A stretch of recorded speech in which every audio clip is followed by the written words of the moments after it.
내란죄가 비교할 수 없을 정도로 중대범죄인데, 그런데 이 중대범죄는 놔두고 가벼운 범죄를 수사한다고 하면서 그걸 가지고 체포영장을 발부받고 그래서 잡아들인다? 그러면 꼬리가 몸통을 흔들게 되는 말도 안 되는 짓이다, 이 소리입니다. 왜 체포영장을 굳이 그동안 관례적으로 청구했던 중앙지방법원이 아니고 서부지방법원으로 가져갔을까? 여기에 답이 있습니다. 뭐냐? 이번에 민주당이 헌법재판관으로 임명 제청한 정계선 판사, 마은혁 판사가 검색을 해보면 정계선 여성 판사는 직전에 서울 서부지방법원장입니다. 그리고 마은혁 헌법재판관 후보자는 직전에 서울 서부지방법원 부장판사입니다. 그럼 답이 나오죠. 그리고 영장전담 판사도 우리법연구회라는 지금 언론 지적이 있습니다. 그럼 답이 딱 나오죠. 자, 마은혁입니다. 밑에 보시면 경력에 뭐라고 되어 있습니까? 경력에 제일 밑에 서울 서부지방법원 부장판사. 그럼 정계선 한번 쳐보세요. 정계선을 치면 정계선입니다. 계선을 치면 직전에 서울 서부지방법원장이죠. 거기. 예. 그러니까 서울 서부지방법원에 영장을 청구해야 거기서 체포영장이 발부될 가능성이 있다고 생각하고 판사를 골라서 청구했을 가능성이 아주 크죠. 이따위 식의 장난을 치는 겁니다. 이따위 식의 장난을 치는 거예요. 이런 버르장머리는 그래서 이 자들이 정상적인 대한민국 헌법과 상식에 근거한 세력이 아니다는 걸 아셔야 돼요. 그래서 이 방송 보시는 여러분은 지금 어디로 가셔야 됩니까? 지하철 6호선 한강진역 2번 출구로 빨리 가셔야 됩니다. 이런 자들이, 현직 판사라는 자들이 이런 일종의 뭔가 모르는 카르텔이 형성되어 있는 것 같은 이런 짓을 저지른다는 거죠. 자, 윤석열 대통령 측은 여기에 대해서 이미 의견서를 냈습니다. 내란 수사권이 없는 공수처의 체포영장은 불법이다. 윤갑근 전 대구고검장이 지금 윤석열 대통령 변호인단의 변호사인데 뭐라고 했느냐? 1번 이거 연합뉴스 보도 그렇죠, 이거죠. 1번 직권남용죄와 비교하면 제일 밑부분입니다. 내란죄가 비교할 수 없을 정도로 중대범죄인데, 그런데 이 중대범죄는 놔두고 가벼운 범죄를 수사한다고 하면서 그걸 가지고 체포영장을 발부받고 그래서 잡아들인다? 그러면 꼬리가 몸통을 흔들게 되는 말도 안 되는 짓이다, 이 소리입니다. 그 다음에 국헌문란의 목적이나 폭동이 전혀 없었다, 윤석열 대통령에게는. 왜? 본인이 대한민국 국헌이잖아요. 본인이 권력을 찬탈할 이유가 없잖아요. 자신이 대통령 권력을 가지고 있는데. 쿠데타를 일으킨다든지 하면 원래 대통령 권력이나 제왕적인 왕이 있어서 거기에 군사적인 물리력을 타격해서 쿠데타를 일으키면 그게 내란죄가 되죠. 그런데 윤석열 대통령은 국헌문란의 목적이 없어요. 폭동이 있었습니까? 폭동 전혀 없었어요. 그런데 범죄 혐의의 타당성이 있습니까? 없죠. 그래서 비상계엄은 대통령의 헌법상 통치 행위로 볼 수 있다. 이게 변호인 주장입니다. 그리고 도주나 증거 인멸 우려가 없음에도 체포영장을 군사작전하듯이 심야에 청구한 건 뭐냐는 거예요. 그것도 중앙지법이 아니라 서울 서부지방법원에. 말도 안 된다는 소리죠. 짰다는 거죠. 짰다는 겁니다. 자, 페넷마이크 기사 한번 보겠습니다. 공수처의 헌법 84조 위반 사태. 직권남용 혐의로 대통령 체포영장 청구한다고? 청구할 수 없다는 거죠. 내란죄 수사권이 없는 공수처가 어떻게 뭐 최후 통첩을 운운하면서 체포영장을 청구할 수 있느냐? 중간 부분에 가면 이런 이야기가 있습니다. 검수완박으로 내란죄 수사권 독점한 경찰. 독자 수사 선언은 공연불에 그쳐. 그 밑에 문장 보면 현행법상 내란죄에 대한 수사권은 경찰만 갖고 있다. 문재인 정부 당시 강행한 검수완박 입법을 통해 검찰의 수사권을 대부분 박탈시키고 경찰에 넘겨줬다. 그런데 이상한 것은 정작 수사권을 독점하다시피 한 경찰은 이번 비상계엄 사태 이후 진행 과정에서 공수처 뒤에 숨어서 보조적 역할을 하는 풍경을 연출한다. 경찰은 눈치가 빠른 모양이죠.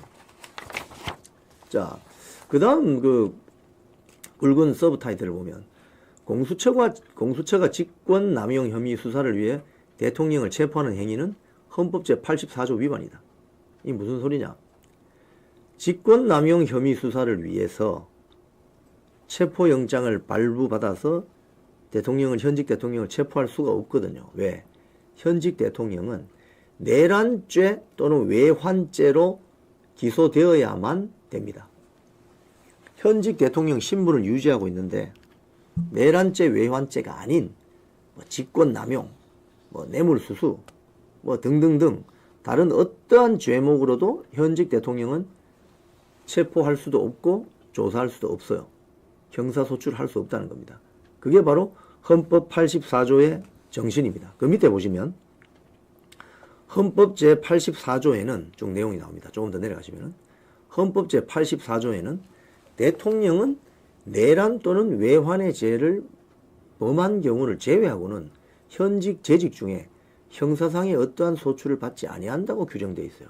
즉 이자들은 그러니까 꼼수를 두어서 헌법 제84조를 위반해가면서 영장을 청구했고 영장을 발부한 겁니다. 그래서 이건 안 된다는 겁니다. 여기에 대해서 설명을 흔쾌하게 지금 못하고 있죠. 그러니까 내란 혐의로 수사를 못하니 공수처가 하지 못하니 직권남용이라는 엉뚱한 걸 가져와서 수사하는 척하면서 이거로 체포영장을 발부받고 가서 데리고 와서 구속시키려고 하는 거죠. 이 말이나 되는 소리예요. 말이나 되는 대통령 권한을 완전히 무시하고 대한민국 헌법체제를 위반하는 거죠. 자, 그래서 동아일보 보도를 보면 초유의 현직 대통령 체포영장, 윤석열 대통령 측 가벼운 범죄를 내란으로 주장한다. 그런 기사가 있습니다. 오늘 아침 기사. 여기에서는 저 서브 타이틀 세 번째 문장이 중요합니다. 공수처 경찰이 영장 발부 시 집행하는데 경호처와 물리적 충돌 가능성도 있다. 지금 관저 안에는 경호처 직원들이 대통령을 경호하고 있습니다. 그리고 저 안에는 군인들도 있을 수 있어요. 그렇기 때문에 강압적인 방식으로 체포영장과 관저에 대한 압수수색 영장을 집행하려고 할 경우 충돌이 일어날 수 있습니다. 그래서 동아일보는 아예 이 기사 중간 부분에 이런 걸 집어넣어놨어요. 영장 집행 시에 좀 더 내려가 보세요. 영장 집행 시에 좀 더요. 경호처와 충돌 가능성. 여기 보면 이렇게 되어 있습니다. 대통령 경호법 19조는 경호처가 부득이한 상황에서 무기를 사용할 수 있고 경호 임무 수행을 위해 합리적인 수준의 무기 사용이 가능하다고 규정하고 있다. 공수처는 경호처가 영장 집행을 막으면 공무집행 방해죄로 연행할 수 있다는 입장이다. 경호처가 대통령 경호법을 근거로 집행을 막아설 경우 양측이 물리적인 충돌을 빚을 가능성도 배제할 수 없다. 윤 대통령 측 지지자들이 관저로 몰려들어 경찰과 충돌할 가능성도 있다. 오늘 그런 상황이 예상이 됩니다. 자, 현장 가서 또 라방으로 보여드릴게요. 조선일보 보도는 또 이런 게 있습니다. 영장 발부되어도 윤석열 대통령이 체포 거부하면 강제할 방법이 없다. 이 조선일보 기사입니다.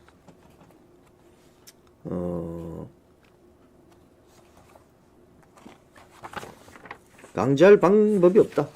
이 뒷부분에 가면 이야기가 나옵니다. 윤석열 대통령 체포영장 집행 거부하면 어떻게 되나? 더 내려가 보시죠. 예. 좀 더 내려가 보세요. 윤석열 대통령 체포영장 거부하면, 집행 거부하면, 물론 영장 발부만으로는 심리적 압박이 될 수 있기 때문에 오늘 집행하러 오지 않고 윤 대통령의 추가 소환 통보를 할 수 있다는 법조계 전망도 나온다. 오늘 지금 오면은 물리적인 충돌이 반드시 일어나겠죠. 또 대통령 경호처가 영장 집행을 방해하면 특수공무집행 방해죄와 직권남용죄가 성립할 수 있다는 공문을 보내겠다. 즉 공수처가 물리적 충돌까지 감수하기는 현실적으로 쉽지 않다는 해석이 지배적이다. 그래서 아까 제가 처음 말씀드린 그 사례 2004년 한화갑 전 민주당 대표 불법 정치자금 수수 구속영장 발부 체포하러 왔는데 지지자 200여 명의 당원들이 막아서서 결국 영장 집행 못하고 불구속 기소. 이인재 전 자민련 의원도 불법 대선 자금 2억 5천만 원 받은 혐의. 불응해서 체포영장 영장 집행이 할 수 없었다. 그래서 법조계 한 인사는 공수처가 오늘부터 한 일주일 이게 영장 발부 시효가 있다잖아요. 그러면은 체포에 실패하면은 조사 없이 검찰에 사건을 넘겨버릴 수도 있다. 이렇게 전망하는 기사가 조선일보에 났습니다. 자, 제가 35분까지 방송을 하겠습니다. 이런 가운데 연합뉴스 기사를 보면 국민의힘 지지율이 살살살 올라가고 있습니다. 민주당 지지율은 하락세를 보이고 있습니다. 국힘 30.6%, 민주 45.8% 이런 기사가 있습니다. 이 기사는 이 여론조사는 무안공항 대참사가 일어나기 직전에 이루어진 조사 결과입니다. 그러니까 무안공항 사태 이후에 여론의 어떤 변화상이 반영되지 않은 어떤 여론조사 결과다. 여기 보면 중요한 점은 뭐냐? 국민의힘 지지율은 20%에 머물러 있다가 갑자기 30%로 올라가면서 결집률이 단단해지는데 민주당은 위에서 떨어진다는 거예요. 그래서 그 중간 부분에 보면 이런 말이 있습니다. 국민의힘 지지율이 상승한 지역과 연령은 부산, 울산, 경남이 7.3%포인트 오르고 대전, 세종, 충청은 3.2%포인트, 서울도 3.1%포인트 올랐어요. 광주, 전라 2.8%포인트 올랐습니다. 50대, 40대 보수층에서 다 5에서 8% 올랐어요. 자, 근데 밑에 보면 민주당 하락. 민주당은 하락했는데 서울에서 10.8% 떨어졌어요. 광주, 전라에서 10%포인트 떨어지고 보수층에서도 많이 떨어지고 이 점이 아주 유의미한 여론조사 결과이다. 이걸 알 수가 있습니다. 그래서 지금 윤석열 대통령 탄핵 정국 이후에 왜 이런 일이 일어날까? 오히려 8년 전에 박근혜 대통령 같은 경우는 지지율이 그냥 폭락해가지고 마지막 지지율이 4%까지 떨어졌거든요. 도저히 국정 수행이 될 수 없는. 근데 지금 30%를 넘었단 말이에요. 여기에 한국일보 기사가 좋은 답을 주고 있습니다. 윤석열 대통령 탄핵에도 지지층 경고한 여당. 이재명 포비아의 박근혜 학습 효과. 이런 기사가 있습니다. 여기 보시면 국민의힘 지지율이 2주 연속 상승하고 있다. 대통령 지지율도 그럼 같이 올라가겠죠. 가장 최근에 나온 게 30.5%입니까? 31%입니까? 그러니까 아마 지금 그거보다 더 올라갔을 거예요. 특히 무안공항 참사 사건 이후에는. 예. 그래서 박근혜 탄핵 학습 효과. 예, 이 한국일보 기사입니다. 쭉 밑에 내려보시면 사진 밑에 국민의힘 지지율 요 사진 밑에 2주 연속 상승. 그리고 밑에 또 보시면은 박근혜 탄핵 학습 효과에 이재명 포비아도 작용한다. 그러니까 국민들이 이미 다 알고 있는 겁니다. 이런 부분을 느끼고 있는 거죠. 여론의 추이를.